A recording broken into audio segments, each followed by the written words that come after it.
Welcome dear ऑकर्ड्स। आज मैं आपको एक मजेदार मूवी समझाने जा रहा हूँ जिसका नाम है शैडो पपेट्स। मूवी की शुरुआत में केट नाम की औरत चिल्लाते हुए जागती है और देखती है कि उसने सिर्फ अंदर वाले कपड़े पहने हुए हैं। वो अपने शरीर को देखती है, उसे अपनी उंगली पर एक अंगूठी का निशान दिखता है। जिस कमरे में वो है वो पूरे सफेद रंग का है, उसमें एक गद्दे के अलावा कुछ भी नहीं है। सभी दीवारें व्हाइट एक्वेस्टिक फॉर्म से ढकी हुई है। पूरे कमरे में एक बंद दरवाजे के अलावा कोई खिड़की भी नहीं है, इसलिए वो तेज तेज दरवाजे को पीटना शुरू करती है और मदद के लिए चिल्लाती है। तभी बाहर से आती गुर्राने की आवाजें सुनकर वो बहुत डर जाती है। बाहर से रोने की और गुर्राने की आवाज कुछ देर तक तो आती रहती है, फिर जैसे ही वो आवाज बंद होती है लाइट्स अजीब तरह से जलने और बुझने लगती है। कुछ देर में लाइट्स पूरी तरह से बंद हो जाती हैं और जब थोड़ी देर बाद वापस आती हैं तो बाहर जाने का दरवाजा अपने आप ही खुल जाता है। केट अपने कमरे से बाहर निकलती है और हल्की रोशनी वाले हॉल में आराम से आगे बढ़ने लगती है। वो साथ वाले कमरों में झांकती है और उसको एक कमरे में कोई आदमी दिखता है। उस आदमी को भी नहीं पता कि दरवाजे खुल चुके हैं, इसलिए वो केट से बोलता है प्लीज मुझे भी यहाँ से बाहर निकालो। केट के दरवाजे खोलने पर हमें जैक दिखता है जिसने कि केट की तरह ही अंदर वाले कपड़े पहने हुए हैं। दोनों एक दूसरे को बताते हैं कि उनको कुछ भी याद नहीं है, यहाँ तक कि उनको अपना नाम भी याद नहीं है। फिर वो दोनों जांच करने के लिए आगे बढ़ते हैं, लेकिन जल्दी वो एक बंद दरवाजे पर पहुंचते हैं जिसके आगे नहीं जाया जा सकता। अब केट देखती है कि लॉक पड़े दरवाजे के दूसरी तरफ एक कमरे का दरवाजा खुला हुआ है। तभी उस कमरे से चार्ली और स्टेसी बाहर आते हैं।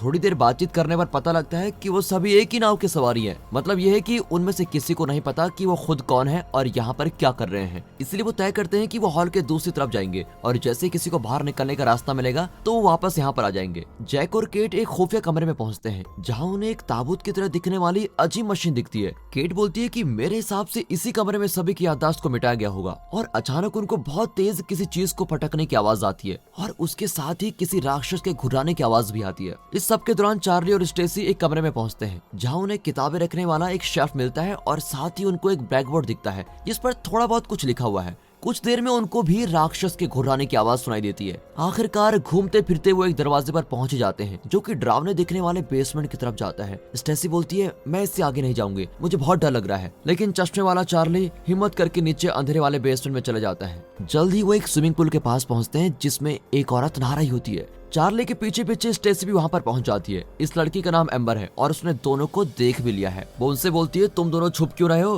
दोनों जल्दी से बाहर आ जाओ। अब चार्ली पूछता है क्या तुम्हें पता है कि हम लोगों के साथ क्या चल रहा है, लेकिन जवाब में एम्बर बोलती है मुझे भी नहीं पता कि यहाँ पर चल क्या रहा है। वैसे क्या तुम दोनों पीछे मुड़ सकते हो, मैं जरा कुछ कपड़े पहन लेती हूँ। जैसे ही दोनों पीछे मुड़ते हैं चार्ली को कुछ अजीब सा दिखता है। उसको एम्बर की परछाई में कुछ अजीब दिखता है, इसलिए वो जल्दी से मुड़कर एम्बर को देखता है। हालांकि वो परछाई जल्दी से गायब हो जाती है, लेकिन स्टेसी कहती है मुझे तो कुछ ऐसा नहीं दिखा। स्टेसी फिर एम्बर से पूछती है तुम इतनी शांत कैसे हो, क्या तुम्हें डर नहीं लग रहा है? लेकिन जवाब में एम्बर बोलती है मैं शांत इसलिए हूँ क्योंकि मुझे पता है कि हम सभी के साथ क्या होने वाला है, हम सभी लोग आखिर में मरने वाले हैं। इस सब के दौरान केट और जैक को एक प्रयोगशाला मिलती है जिसमें एक आदमी किसी मशीन के साथ बंधा हुआ है और बेहोश पड़ा हुआ है। केट देखती है कि इस बेहोश पड़े आदमी का दिमाग चलना बंद हो चुका है और इस मशीन को 8 बार इस्तेमाल किया गया है। केट बोलती है मुझे लगता है मैं इस मशीन के बारे में कुछ जानती हूँ, लेकिन मुझे नहीं पता कि ये सब मैं कैसे जानती हूँ। दोनों प्रयोगशाला में पड़े सफेद कोट्स डाल देते हैं और वहाँ की जांच करना शुरू करते हैं। केट को अलमीरा के ऊपर रखी एक ट्रे दिखती है। वो जैक से बोलती है क्या तुम उसको नीचे उतार सकते हो? ट्रे को नीचे उतारते वक्त वो जैक के हाथ से फिसल जाती है और इसकी वजह से बहुत तेज आवाज होती है और दोनों घबरा भी जाते हैं कि कहीं इस आवाज को सुनकर कोई पीछे ना जाए हमारे। तभी कुछ देर बाद वहाँ डेव नाम का एक तगड़ा सा आदमी आता है और जैक की पिटाई करना शुरू कर देता है। जैसे केट बीच में आती है डेव उसको भी दूर फेंक देता है। असल में डेव भी उन लोगों में से एक है जिनकी याददाश्त को मिटा दिया गया है, लेकिन केट और जैक के सफेद कोट्स को देखकर वो समझ लेता है कि इन सभी चीजों के पीछे इन दोनों का ही हाथ है।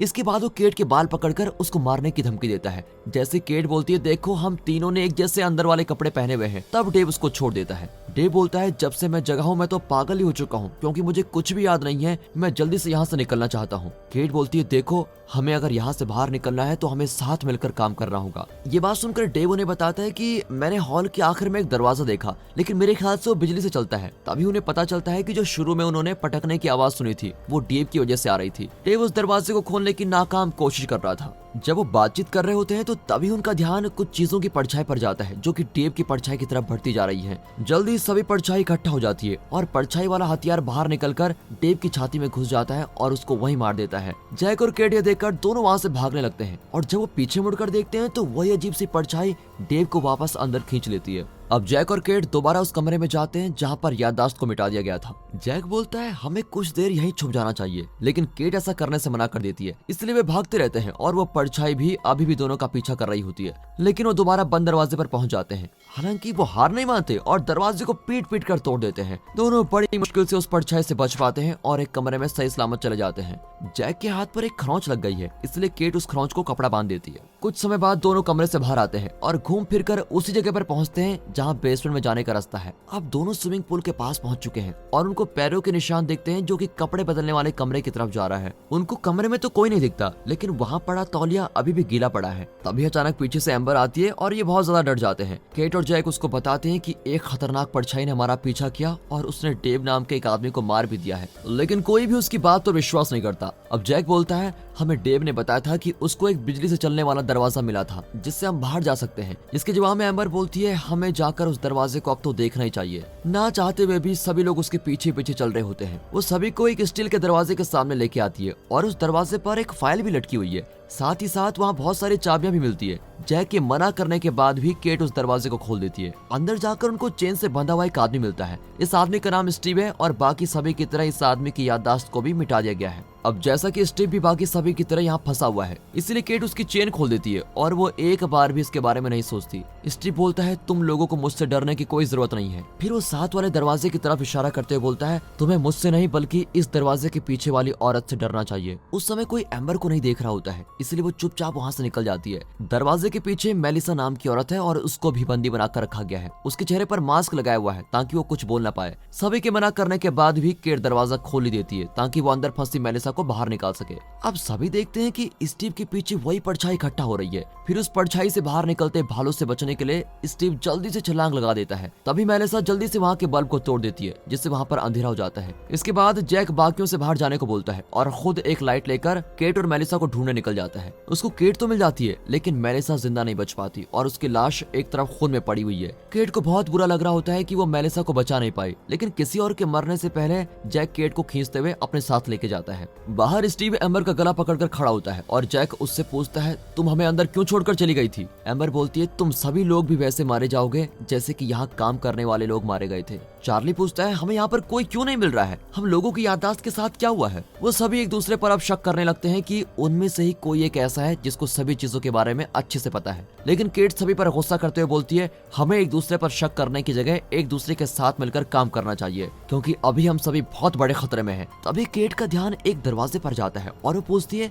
तुम लोगों को क्या लगता है इस दरवाजे के पीछे क्या हो सकता है? जैक बोलता है, मेरे हिसाब से ये कमरा सामान रखने वाला है और हम लोगों को यहाँ से आगे बढ़ना चाहिए। लेकिन जैसे केट चाबियों का इस्तेमाल दरवाजा खोलने के लिए करती है, उसको सभी चाबी मिल जाती है और दरवाजा खुल जाता है। अंदर उनको 8 अलमीरा मिलती है और उनके साथ 8 फाइल्स भी मिलती है। इन फाइल्स में सभी लोगों की जानकारियां होती है। फाइल के हिसाब से चार्ली एक कंप्यूटर प्रोग्रामर है, केट एक डॉक्टर है, स्टेसी पैसों वगैरह की देखभाल करने वाली है, जैक एक वकील है, स्टीव एक अपराधी है, एम्बर एक मॉडल है जिसको पागल होने की वजह से यहाँ लाया गया था, मेलिसा एक नर्स है और डेव पहरेदारों का हेड था जो कि यहाँ पर काम कर रहे थे। इसके बाद सभी लोग अलमीरा के अंदर पड़े कपड़े पहन लेते हैं। उनको डेव के लॉकर से एक टॉर्च के साथ एक बंदूक भी मिलती है और स्टीव बंदूक को अपने पास रख लेता है। अब स्टीव सबसे आगे चल रहा होता है और बाकी सभी उसके पीछे पीछे चल रहे हैं। इसके बाद वो एम्बर से बोलते हैं, तुम जिस कमरे में जागी थी हमें उस कमरे में ले चलो। रास्ते में उनको एक फोन की घंटी की आवाज आती है, लेकिन अंदर जाने का दरवाजा बंद पड़ा है और वो किसी भी चाबी से खुल नहीं पा रहा होता है। फोन की घंटी बंद होने के बाद एम्बर सभी को अपना कमरा दिखाती है जो कि बाकी लोगों के कमरे से बिल्कुल अलग है। वहाँ एक बढ़िया सा बेड है और साथ ही फर्श पर टेबल भी रखी गई है, उसके ऊपर लैंप भी लगा हुआ है, वहाँ पर एक आईना भी लगा हुआ है। तभी उन्हें आईने के पीछे से फोन की घंटी की आवाज आती है,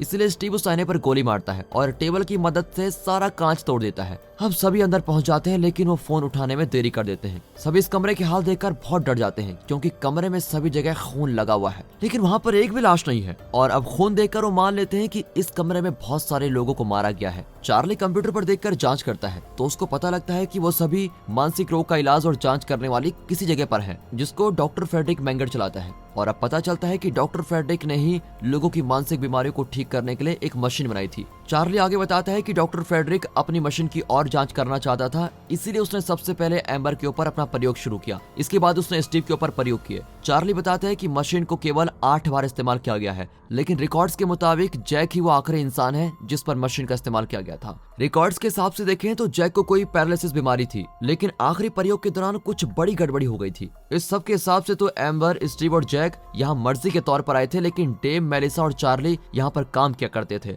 स्टेसी यहाँ किसी बाहर के काम से आई थी, लेकिन अजीब बात तो यह है कि वहाँ केट क्यों आई, इस बारे में कुछ भी पता नहीं चलता है। वहाँ का नक्शा देखने के बाद केट बोलती है यहाँ से निकलने का एक ही तरीका है, हमें ऊपर छत से ही बाहर निकलना होगा, लेकिन हमें ऐसा करने के लिए बिजली से चलने वाले दरवाजे को खोलना होगा। ये बात सुनकर चार्ली बोलता है अगर हम बिजली को काट देंगे तो दरवाजा खुल जाएगा। वो आगे बोलता है कि अगर नेटवर्क ठीक से रहेगा तो मैं ऐसा कर सकता हूँ, और नेटवर्क के ठीक से आते रहने के लिए मुझे 2 कंप्यूटर्स की जरूरत पड़ेगी। तभी केट को याद आता है और वो बताती है जैक और मैंने प्रयोगशाला में एक कंप्यूटर देखा था, लेकिन स्टीव बीच में बोलता है मेरे हिसाब से ये अच्छा प्लान नहीं है, क्योंकि बिजली बंद करना हम पर भारी पड़ सकता है। वो अजीब परछाई अंधेरे में ज्यादा शक्तिशाली होती है। अब चार्ली को एक नई बात पता चलती है। वो बोलता है कि पूल वाली जगह और याददाश्त मिटाने वाले कमरे की बिजली मेन जनरेटर से नहीं चलती है। अगर मेन जनरेटर को बंद भी कर दिया जाए तो भी नेटवर्क पर कोई फर्क नहीं पड़ेगा। लेकिन चार्ली आगे बोलता है नेटवर्क को सेट करने के बाद बिजली काटने के लिए मुझे यहाँ रुकना ही पड़ेगा। ये सुनकर केट बोलती है कि हम तुम्हें यहाँ अकेला छोड़कर नहीं जाने वाले। लेकिन तभी एम्बर बोलती है मैं चार्ली के साथ यहाँ रुकूंगी और जैसे नेटवर्क का काम ठीक हो जाएगा हम दोनों बाहर आ जाएंगे। अब चार्ली और एम्बर को वहाँ छोड़कर बाकी सभी प्रयोगशाला की तरफ निकल जाते हैं। वहाँ पहुंचकर वो देखते हैं कि वहाँ से डेव की लाश बिल्कुल गायब है। तभी केट का ध्यान एक बात पर जाता है, मशीन को केवल 8 बार इस्तेमाल किया गया, लेकिन अगर गिना जाए तो मशीन पर पड़े इस इंसान को मिलाकर हम सभी 9 लोग हैं। केट बोलती है कि हम लोगों के बीच कोई ऐसा जरूर है जो अभी तक झूठ बोलता आ रहा है। स्टीव बोलता है कि मुझे लगता है वो झूठ बोलने वाला इंसान चार्ली है, क्योंकि यहाँ काम करने वाला एक ही इंसान जिंदा बचा है जो कि चार्ली है। इसलिए स्टीव आगे बोलता है बिजली के जाने से पहले मैं देखना चाहता हूँ कि यहाँ से बाहर निकलने का सच में कोई रास्ता भी है या नहीं। इसलिए वो जैक को बोलता है कि तुम अभी कंप्यूटर को शुरू मत करना, मैं स्टेसी के साथ बाहर जाकर इस बात का पता लगा कर आता हूँ। उन लोगों का इंतजार करते हुए केट का ध्यान बेहोश पड़े आदमी के हाथ पर जाता है। आदमी के हाथ पर लगे टैग पर उसका नाम जैक रॉबर्ट्स लिखा हुआ है, यानी कि ये मरा पड़ा हुआ आदमी ही असली जैक है और जो जिंदा है वो कोई नकली आदमी है। इसके बाद केट नकली जैक का सामना करते हुए पूछती है तुम मुझे सच सच बताओ कि तुम कौन हो। नकली जैक कोई जवाब नहीं देता और बोलता है हम लोगों ने कोशिश की थी कि हम लोगों की मुसीबतें खत्म करके उनको एक नई जिंदगी दे सके, लेकिन इस सब के दौरान एक बड़ी गड़बड़ी हो गई। वो बोलता है बेहोश पड़ा ये आदमी असली जैक है,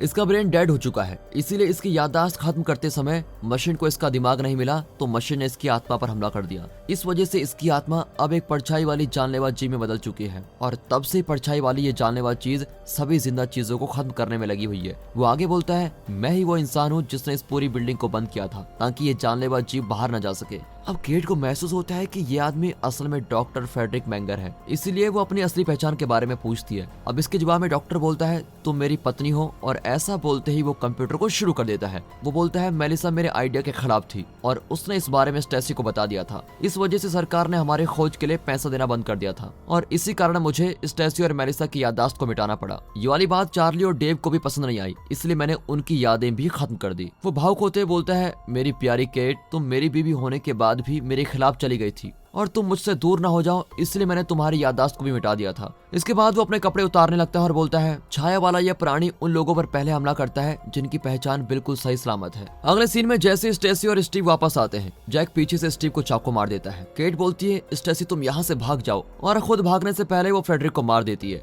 दूसरी तरफ जैसे नेटवर्क ठीक से आते हैं, चार्ली बिजली से चलने वाले दरवाजे को खोलने में लग जाता है। कुछ देर बाद ही लाइट्स बंद हो जाती है। चार्ली और एम्बर साथ में पूल की तरफ जाते हैं जहाँ परछाई वाला जीव उन पर हमला कर देता है। वो दोनों जल्दी से पूल में कूद जाते हैं। जैसे ही उन दोनों को परछाई वाला जीव नहीं दिखता तो एम्बर बोलती है शायद वो पानी से डरता है। चार्ली पूल से बाहर निकलता है जबकि एम्बर अभी भी पानी में है। चार्ली बोलता है तुम भी जल्दी से पानी से बाहर आ जाओ, लेकिन एम्बर काफी देर कर देती है। परछाई वाला जीव पानी की गहराई से आता है और एम्बर को अपने साथ नीचे खींच लेता है। अब जैसे ही वो जीव पानी से बाहर आता है तो एम्बर पानी में कहीं नहीं दिखती। वो जीव वापस पानी में चला जाता है और चार्ली अपनी जान बचाने के लिए वहां से भाग जाता है। अब दूसरी तरफ डॉक्टर फ्रेडरिक ज्यादा देर तक बेहोश नहीं रहता। वो जल्दी से केट और स्टेसी को ढूंढ लेता है और दोनों को एक कमरे में बंद कर देता है। तभी कमरे में घुराने की आवाज आने लगती है। केट स्टेसी से बोलती है तुम जल्दी से अपने कपड़े उतार लो, लेकिन ऐसा करने में देरी हो चुकी है क्योंकि परछाई वाला जीव उनको मारने के लिए वापस आ चुका है। अब स्टेसी घबरा जाती है और ताबूत जैसी दिखने वाली मशीन को खोलकर उसके अंदर चली जाती है। उसको ये बिल्कुल भी नहीं पता कि इस मशीन में जाने वाली चीज पूरी तरह से खत्म हो जाती है और पीछे कोई राख तक नहीं बचती। अब तक फ्रेडरिक बाहर निकलने वाले दरवाजे तक पहुंच चुका है, लेकिन घायल स्टीव उसका वहां इंतजार कर रहा होता है और मौका मिलते ही फ्रेडरिक को चाकू मार देता है।